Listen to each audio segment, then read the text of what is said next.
Welcome, dear friends. My name is Cuca Acosta. I'm the Associate Director for Admission at the University of California, Santa Barbara, UCSB. And I love the fact that you've decided to welcome me for our weekly counselor chats. These open chats happen every Thursday at 9 a.m. Some have themes, some are just open, drop in and ask questions. Please don't hesitate to use the exact same Zoom link today to join us for any of those Thursdays throughout the month of February and March.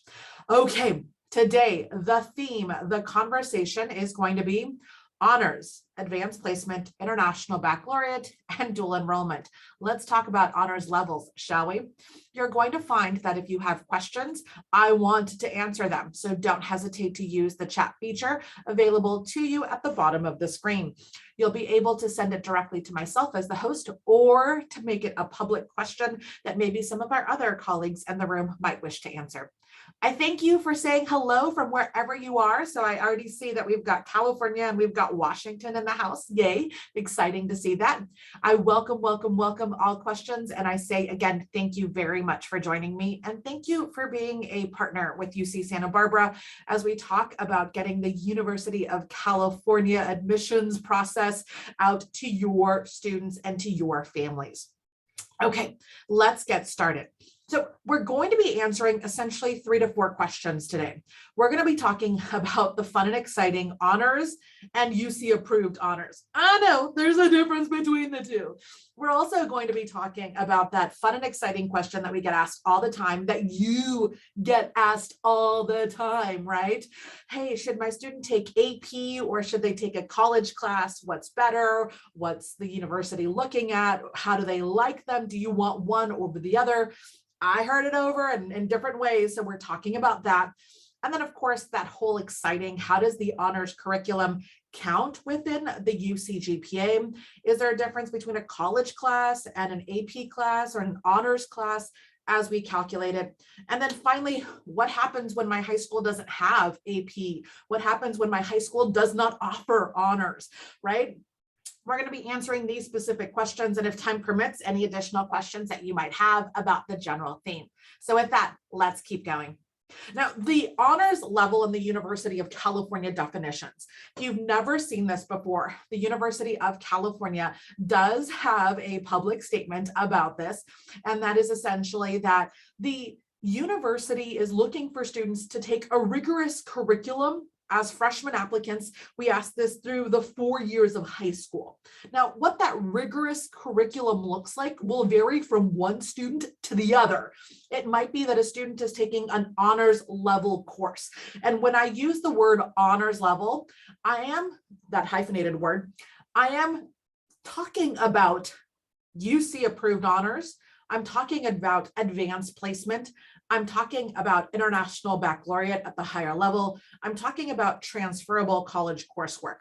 So these 4 recognized University of California types of curriculum are what we call honors level at each of the 9 UC campuses. Now, some students will choose to challenge themselves with AP if their high school has it. Other students might take an honors class in that particular definition as the school offers it. And there are other schools that have different types of honors curriculum. Maybe it's a pre-AP, maybe that you have a course curriculum called advanced. We'll talk about that, but for the moment, the 4 recognized honors level courses are on the screen for you. These are the courses that we recognize to be added into the GPA with an extra weight. Let me say it a different way. Admissions will assign an extra weight to our GPA calculation as we internally calculate, or I should say, recalculate the GPA for applicants at the freshman level. Ooh, okay. So my school offers a class called Honors. What will UC do with that?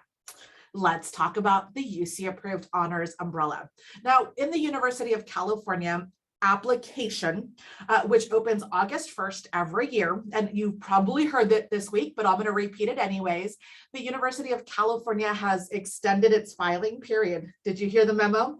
Our application now opens on August 1st, and the submission period or the filing period now starts October 1st, and we'll go through November 30th.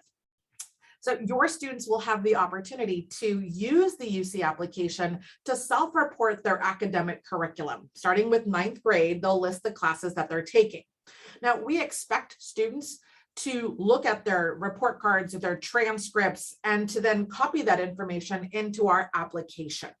And for a California high school student, they will have access to our pre-approved A through G course list.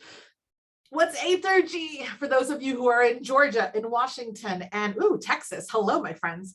What you're going to find is that you don't have this list because your high school is not required to pre-approve every class into an academic subject, which we've labeled A through G.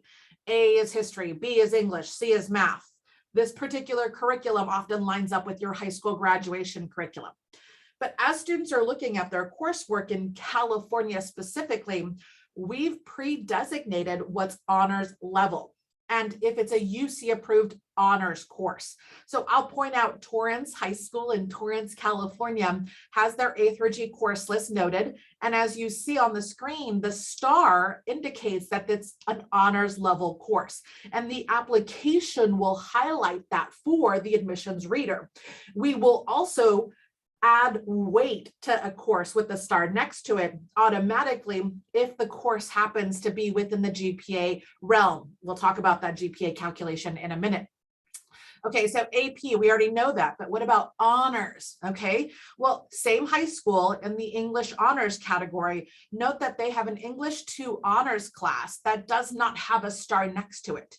They have an English 3 honors course that has a star next to it. So in this particular instance, just the definition of having honors does not mean that it will be weighted in the GPA in the state of California. Oh, wait, really? Yes. So that's why we have a UC approved or UC designated honors in the UC application. That's why when we verbalize a conversation with you, that's something to make note of. Now, that California student can look up their A through G course list on the UCOP website, ucop.edu/AG guide.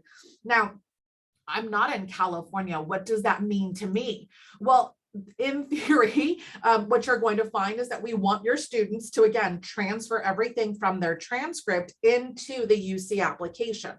So if your student is taking English 2 honors, they are going to type in English 2 honors into the UC application. It should reflect exactly what's happening on their transcript. Now, we ask students to give us the information that is truly a mirror of their transcript. When it comes to out-of-state students, so if you're in Texas, if you're in Washington, or if you're in Canada, or if you're in Brazil, you're an out-of-state applicant.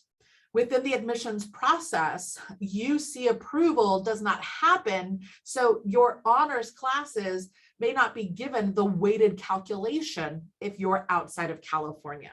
So this is the GPA calculation process. We have a great option and tutorial if you want to share that with your families. Again, we're recording today's session. You'll have access to this to share with your colleagues.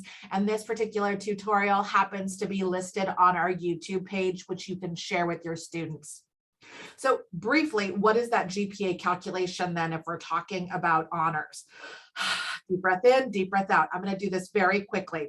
So we're going to start with the UC GPA being calculated by the Office of Admissions. So it's not going to be something that the student has to do. Even if your high school transcript lists a UC GPA on it, it's not something that your student has to manually type in or enter in any place of the UC application. Students just need to enter their grades as they were earned. Now, we're going to look at academic A through G coursework. So again, math, history, English, science, art, language other than English, those academic courses.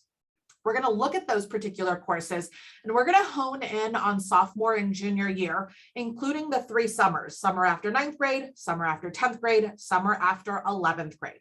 And those particular grades will then be used to calculate the GPA.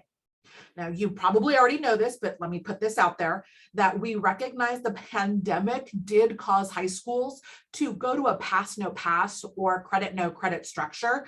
And so we have waived the grade requirement for the pandemic, which is winter 2020 through summer 2021. So a student could earn a pass in their math class in the spring of 2021, and we'd check the box that they've completed the requirement, but pass or credit is not part of the GPA calculation. So what are we doing? Well, we don't weight a course. We don't change an A and a B. We don't do any of that work. Instead, we recalculate on a 4-point scale. Again, this is happening internally. So a student from their sophomore and junior year will see that their grades don't have plus or minuses because those aren't being used in the UC GPA. They're not part of our UC application. We will convert grades to a 4.0 scale. What if my school's on a 0 to 100? We know those scales. We use your school profile to get those scales. So if your school says 92 to 100 is an A, when we see a 92, we give it a 4-point. When we see a 91, we give it a 3-point. So note that that's happening. 1 through 7, because you're doing international baccalaureate, we see the 6 and 7s as an A, so that's 4 points. That's all happening. We recognize these different curriculums. And then what we do is we tally up all of those particular scores. So there's 19 points in the fall of sophomore year. There's another 19 in the spring. Great, there's 38. So we do this. 73 total points in all of the grades here. And now to weight a GPA means we highlight those advanced placement, those international baccalaureate, those college transferable classes, and the UC approved honors courses per my definition that I just gave. So this particular process allows us then to add those honor points. Okay, what happens when the student has all of the fun and excitement of taking classes early on, maybe taking a lot of honors in AP or maybe a lot of international baccalaureate in their sophomore year?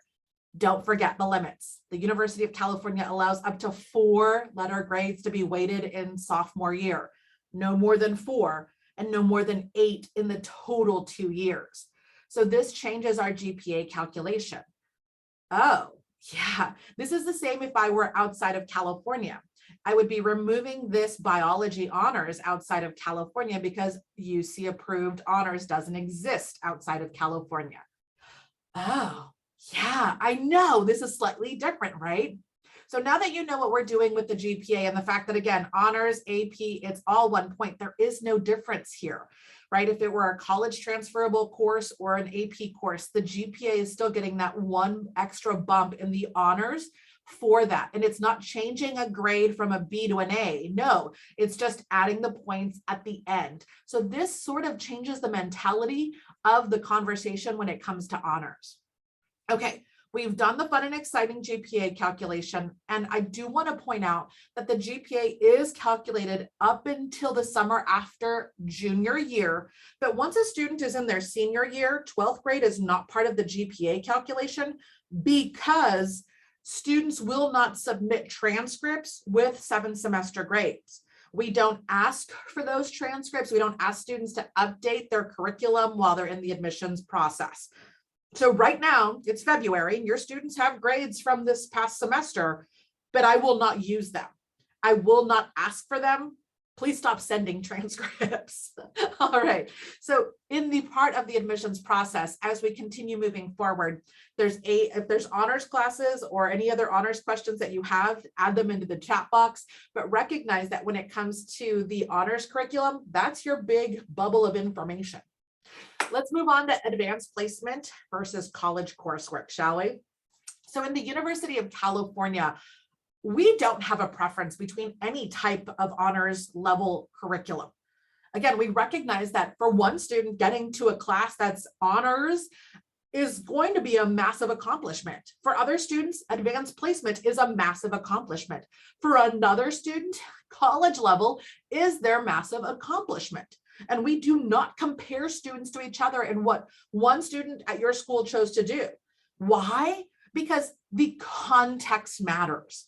And so in the admissions process, we just ask students to really think about who they are and where their strengths come from. Confession time, I failed chemistry in high school. For those of you who know me, you know that I say that with like, oh, it was such a frustrating moment. Science was my minimum. The fact that I just did college prep science, that, whoo, success. But I love languages, right? So that's where I chose to excel. And that's where I chose to excel by taking extra coursework. There was my rigor.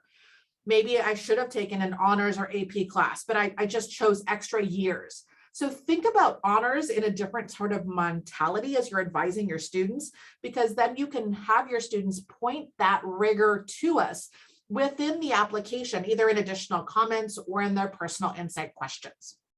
Okay, now when it comes to the AP versus college coursework, what are the differences? Well, you know your students pretty well. And if you don't, here's something to ask your student as they're making this decision. One of the conversation pieces that a student can have is that the advanced placement course is going to be part of the GPA calculation, but college credits do not get assigned by taking the class itself. Students who are taking an AP exam and then earning a 3, a 4, or a 5 will be eligible to earn those college credits if they enroll on a University of California campus. Yes, 3, 4, or 5 earn you college credits. Now, if a student decides to take a transferable college course instead, well, that will mean that the student, by getting that A, B, or C, a passing grade, has earned the college units. So there's no additional test or second step to earn that college credit. Those are your distinctions between the two. That's the distinction that the student now needs to make. Look, I want to enroll in that college coursework. I'm ready for that rigor. I'm ready for that timeline.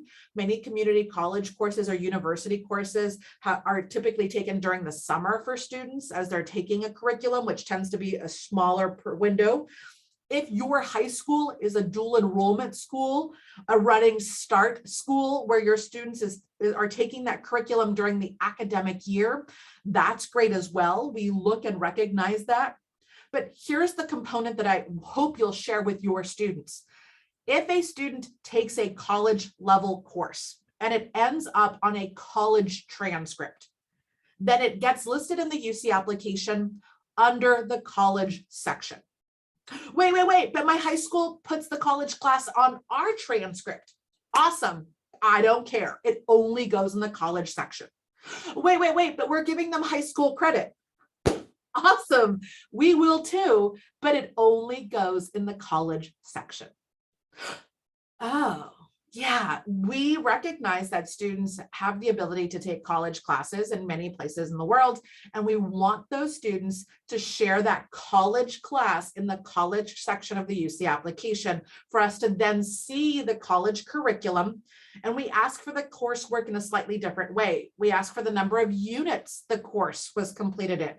We ask for the title of the course, and we want to make sure that the course was taken at an accredited college or university. Okay, okay, that works.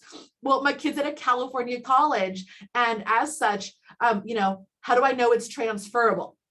I love this because the University of California, the California State Universities, and the California Community Colleges, we work together. We have a website called assist.org. That's right, ASSIST.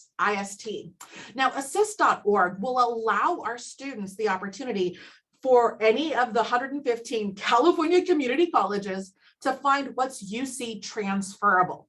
So on the website landing page, there's a little button that says UC transferable coursework. The student will tell us when they took the class and what academic year, and then they'll just type in the name of their community college. So let's say we're at College of Alameda, and while we're there, we can look up the classes. And if it's on this list, then I know I'm going to get college credit. Ooh, yes. And a 3-unit college course semester-wise, or a 4-unit quarter course is going to earn me a full year of high school coursework in academics, and it's going to transfer over if I enroll on a UC campus. Now, that's amazing. I know. What's also amazing is that this could be done in a similar fashion with our programs outside of California. So if I'm at Seattle Central or if I'm at Dallas Community College, what will happen is that we will look at those courses once a student says, yes, I'm coming to UCSB, to see how and when they articulate with us at the University of California to then give college credit. So this is articulation that's happening before a student applies. This is all public knowledge for California, but outside of California, the articulation happens after a student is enrolled.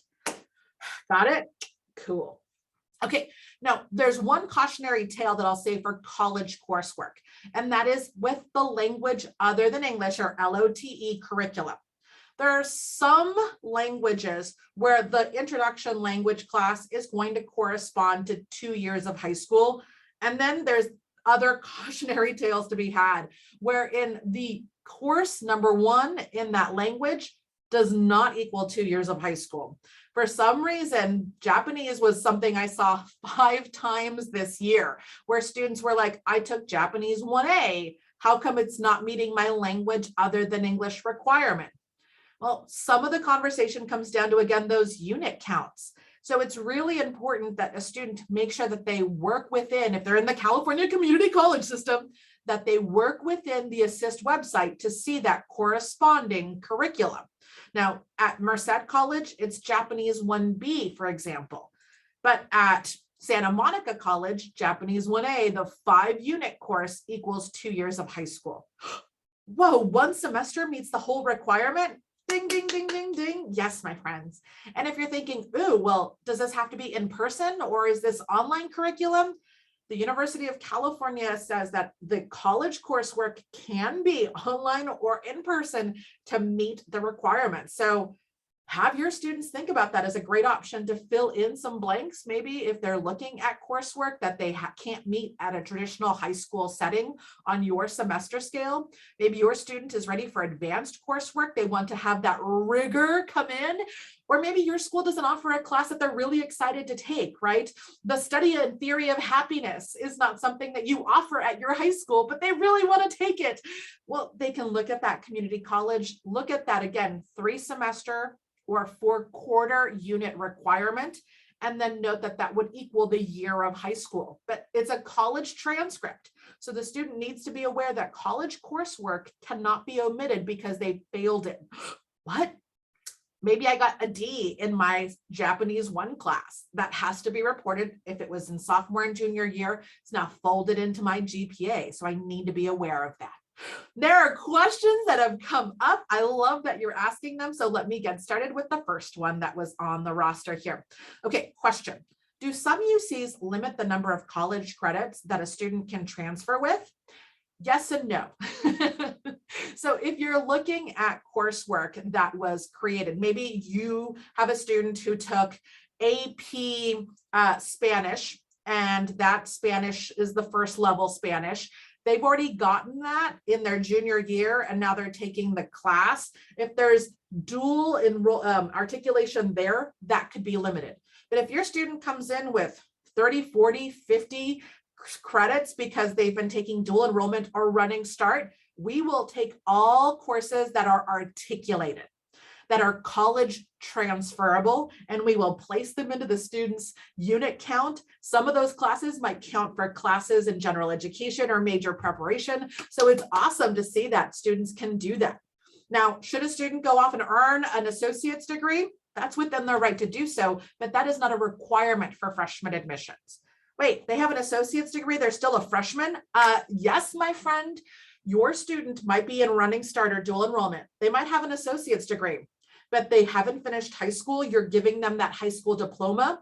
So they're a freshman applicant, and they might come in with junior standing or sophomore standing, but they are a freshman applicant, and by such, they will have 4 years to complete their degree with us if they need it. Some students might not if they've got college credits.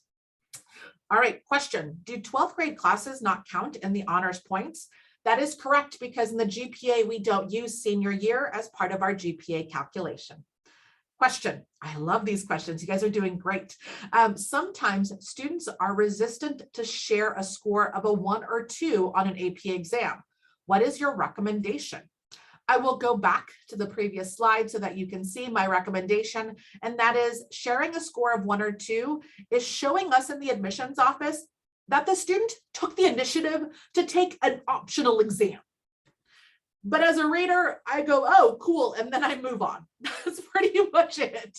It's not a negative factor. It's not something that will hurt a student's review. It's just I'm like, oh, okay. And then we move on. So if you need to call it something, call it a neutral.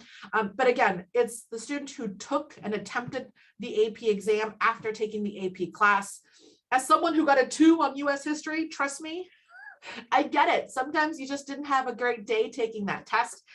For students who are taking AP exams in their senior year and life happens, something happens, and they choose not to show up to the test that day, I don't hold a student for AP exams in their senior year.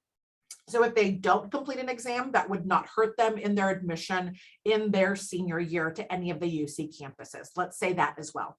All right, 2 more questions before we move on, and that is, I have an incoming 9th grader who took AP Computer Science. Crazy, but I've heard that before. All right. Oh, they took it in 7th grade through an accredited outside provider. Okay. We do not transcript middle school grades. He would receive credit from you, correct? So there's 2 things here to be stated. If your student is taking AP Computer Science, if they're taking geometry in 7th or 8th grade, if the student is taking the course at another school that is accredited, they would have to list that particular high school in the UC application. So Laurel Springs Online, BYU, if they took it through that particular curriculum. Otherwise, we would be asking students to then report their 9th, 10th, 11th, 12th grade coursework by itself at a high school. If they took a class and had the option to take an AP exam before they got to us, that they can report in the application, regardless of where that particular time frame was. Was it while they were a student with you? Was it while they were in junior high? That's completely okay. All right, great questions. I love it.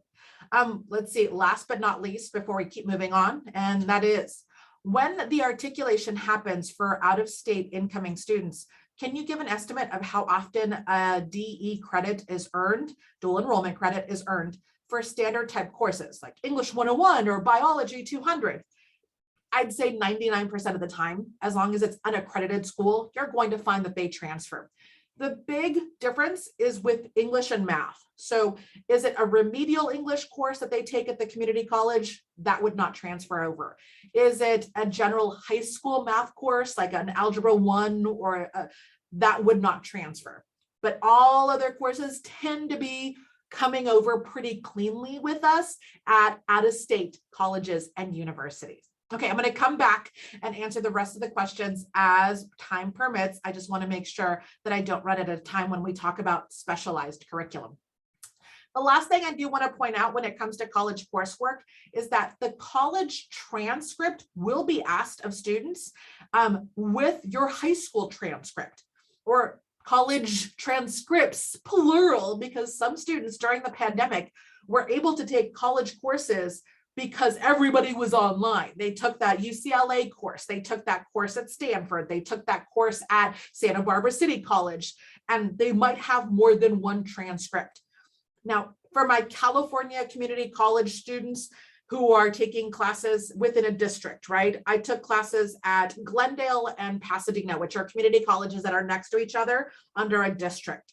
They still need to send us individual transcripts. They can't send us a district transcript from the college level because the grading and the numbers that are associated with the course might vary even within a district. So please let your students know. We'll tell them what transcripts we need from them, and they must send them by July 1. That's right, July 1. Okay, cool. Oh, this is so much fun. I love talking about the fun and exciting college curriculum, and I can do a whole hour just on college if you let me. But let's move to the last question that I promised that I would answer, which is specialized curriculum. Now, the University of California will recognize that different high schools, not just in California, but across the US and the globe, will have different curriculums, right? I might be looking at a school that's IGCSE. I might be looking at a school that happens to be a German curriculum. I know we have one of those in the Bay Area. I might be looking at a high school that has 0 advanced placement, and I might be looking at a high school that has 0 honors curriculum. We've moved away. And the theory of my high school is that all courses have an honors rigor, so we don't want to put one class over another. I get that. And actually, that's becoming a more popular trend that we've been seeing over the last 5-6 years. So here's what you need to know. We will be looking at a student based off of the curriculum offered at that high school. If you don't have any AP or honors or IB curriculum, then we need to know this. And no, it will not hurt your student to tell us this information. It just means that the context of the classroom curriculum and what was available is something that I have to shift my mentality to. Now, most UC campuses will have access to a school profile or a database of your school, right? Our school offers AP and IB, and our school offers 45 AP classes. That might be part of our review process, but it might not be.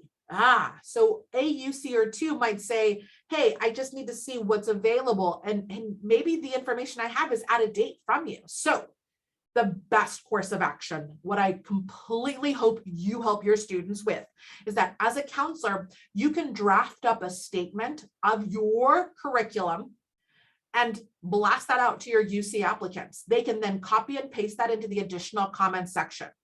And literally just say, per my counselor, quote, we offer a rigorous curriculum where no AP coursework is available until senior year. Or it could be a statement as easy as, while we have 45 AP courses, they're offered during second and third period, which limits the number of classes a student can complete.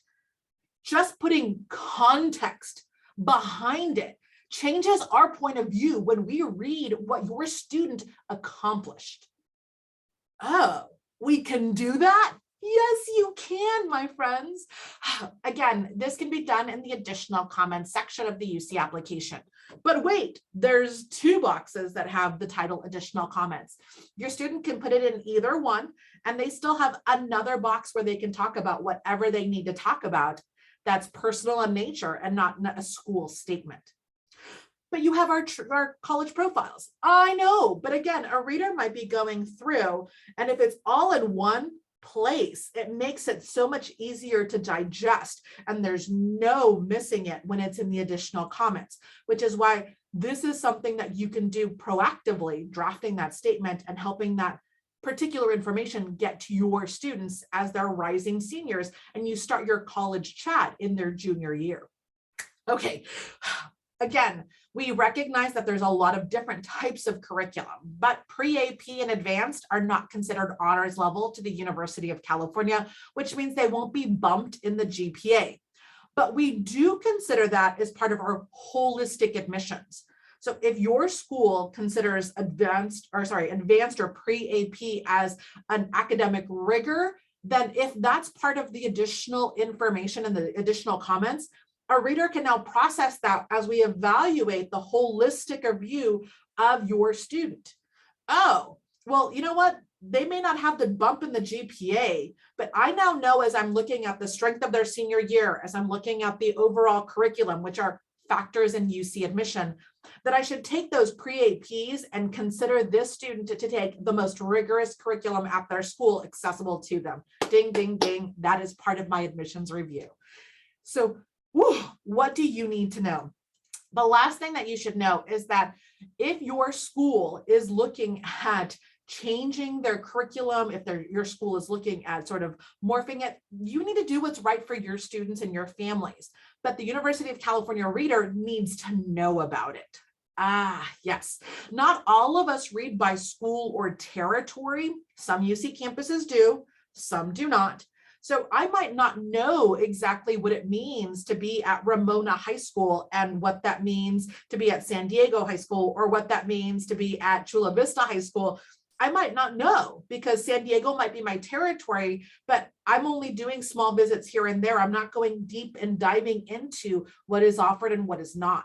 So that's the complete picture that your students want to share with us in their self-reported application. Okay, some great questions have come into the chat box, so I want to recognize them. And I want to remember that today is a 45-minute session, so we're getting close to that end. Here we go. Next question is, How is coursework taken online accredited through a high school viewed in comparison to a traditional high school? That's a great question, Maya. Thanks for asking. And the answer is we don't make a distinction between that. So if your student is having an online high school curriculum through an accredited school, then as long as they have an A through G course list, we're good to go. What? Yeah. In fact, if you're looking at the A through G roster, let me actually show you what I'm talking about. If you're looking at the A through G roster, here we go. So this is the A through G webpage that we were talking about. I'm going to put this into the chat so that you can all bookmark it should you wish. But one of the conversation pieces is that that A through G approved list exists. So if I'm looking at this, and this is actually a really great thing for our friends who are from outside of California. If you're looking at an academic course and you're trying to figure out, hey, where do I put theory of knowledge, right? Where do I put that? You'll know that every California high school that offers theory of knowledge happens to put it in the college prep elective section. So that's where your student should enter it into the application. And oh, that's cool. That's fun. And if I'm an out-of-state, if I'm from outside of California and my student chooses to take an online coursework, or if I'm in California and they're taking an online course, how do I know if they've got an A through G course list? It's through this website. So let's say Laurel Springs, because I know for a fact that they are online, happens to have an online coursework. And so this is fun because right here it says online school. So very clearly articulated, and they have a course list. So right here, I can say that if they took the class in the upcoming 22-23 school year, this is the list of courses that are approved. So if they complete AP World History at Laurel Springs, or they do it at your brick and mortar school, we're going to give them the World History credit, check the box. If it's AP and it's taken in their sophomore and junior year, they're going to get the extra point in the GPA. Boom. Now, some students take online curriculum because they're in specialized coursework. I was training for the Olympics and my coursework was online. That's the holistic approach to admissions. Other students take online coursework as remedial. I couldn't get into my school curriculum to retake the D in my chemistry class, so I had to do it online. There's so many different reasons why a student might do that. And it's great to set context. Oh, I use the word context again. Great to use the context in the application in either additional comments or personal insight questions. Okay, thank you for sharing that question. Let's keep going. All right, we've about 5 more minutes left. So let's see how many questions I can get to. And while I'm getting to questions, let me also share some resources with you on the screen. All right, so question number 2. Do college courses, community college and university courses get factored into the GPA in sophomore and junior year? Yes. If a college course was taken, it will be part of the GPA for UC admissions for freshman applicants. Okay, question. Would some college classes only get 1 honors while other are getting 2 because of more credits? No. So if I'm taking a college class, let's say that Japanese 1 class at Santa Monica, that was 5 units. It's 1 class, 1 grade, 1 extra credit point in the GPA process. But remember, we're giving you 2 years of high school credit for it. So you're still getting that extra weight. Okay, next question. If a student withdrew from a community college, does that need to be reported as well?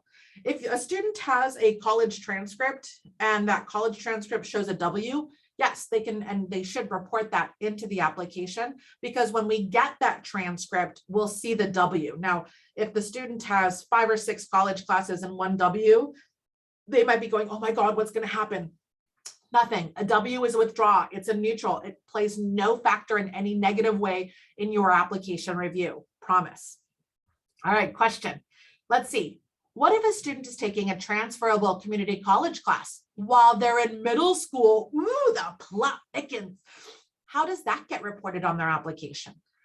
So in the UC application, college coursework gets reported in the college section. The dates of attendance are part of the college and actually also the high school section. So a student would say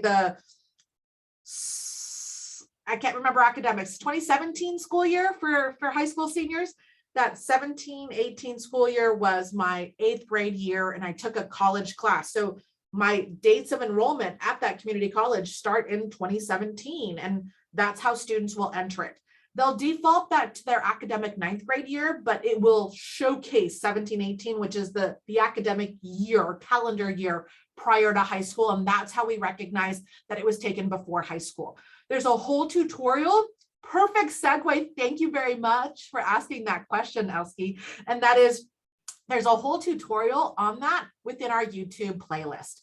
UCSB for me is our playlist. I take great pride in creating workshops and webinars for you and your families. So there's, for example, the non-application overview, how to fill out the whole application as an out-of-state student. There's information on how the fee waiver process works and so much more, including how do I enter college classes into the UC application. These are all different tutorials in different links. Some are small 3-minute sessions. Others are, again, full A through Z kind of explanations and everything in between. These are available to you as counselors to either share on your social media or link out as families ask. Note that we update these for the upcoming class. So the class of 2023 will have theirs posted on August 1st. I will point out that you happen to dictate how we create this content. So you're more than welcome to email us and go, I'd love a visual of this. I'd love a visual of how to enter junior high college work, please. And we will get that done no later than August 1st. Some of you know that I love doing these. So oftentimes it is my pleasure to do them specifically for your high school, not always, but often. Okay, let's keep going on questions in our last 2 minutes, my friends. So I work at a college prep private school, and we are considering making all of our academic coursework honors. Okay, cool. We know that they are equal to honors courses in public schools in terms of rigor, and this would solve the competitive issue. That's what I'm hearing. It's not something that's new to us. We've seen some of that happen at other schools. I will point out my local school, Kate, which happens to be a private school that's in the Carpinteria area. They would be a great resource as they did that. They went to the honors curriculum across the board and dropped APs a few years ago. I would say talk to some of your colleagues who've done that, because they'll know exactly what hurdles parents will ask about, and they'll also note how we review applications too. Question: can college courses taken over the summer not taken at a community college? Can college courses taken over the summer and not taken at a community college count? Yes, they count as part of the GPA if they were taken after 10th grade, 11th grade, or 12th grade.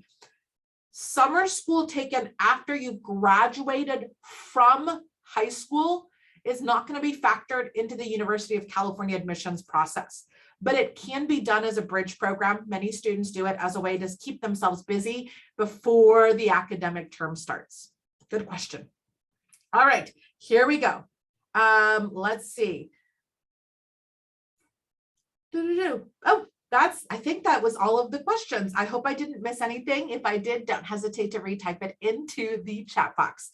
I'll end on this particular note as we get close to the 45-minute mark, and that is my freshman admissions team is phenomenal. You'll see them, fingers crossed, in the schools this fall. Who's my counselor, you ask? Well, there's plenty of ways to find out. The easiest is through our admissions page and our Meet Your Counselor link. You'll be able to see that your counseling team is here to answer your questions, but don't hesitate to email us. Again, email us with questions about, hey, create this tutorial for me, please and thank you, or it would be nice to see this. My parents keep asking it. Note that when it comes to those questions, you can send them to our general email address, which is in the chat, UCSB for me. Do not hesitate to reach out to us as well, our leadership team. From the Director of Admissions, Lisa Prescott, who sends her thank you for the amazing work you do as counselors. We could not do what we do without you. We seriously think of this as a partnership, so thank you for being our partners in UC Admissions. We'll point out that there are plenty of new events happening, including our UC for Everyone virtual event on March 9th. You'll find that there are different courses and resources for you, including our counselor conference, which is happening virtually on September 13th. I'm happy to share that we'll be putting these into our counselor newsletter. So thank you for joining our newsletter. If you're not on that newsletter, don't hesitate to reach out. My email address is the easiest one that you can think of, Cuca, C-U-C-A, @ucsb.edu, and my direct phone line is on the screen. This particular workshop has been recorded and it will be posted on our counselor resource playlist, which is available on our YouTube channel next week. Don't hesitate to email me if you need a direct link, again, next week. With that in mind, thank you so much for joining me. I hope this was helpful as we went through our fun and exciting honors, AP, IB, and college coursework and what it means for your students in the UC application. Enjoy the rest of your day, and I look forward to hearing from you soon, either by phone or over email, and fingers crossed, maybe at some of our WCAC Share Learn Connect days. We're presenting on that soon, or at the WCAC conference in April. All right, my friends, take care. Have a great day. Bye.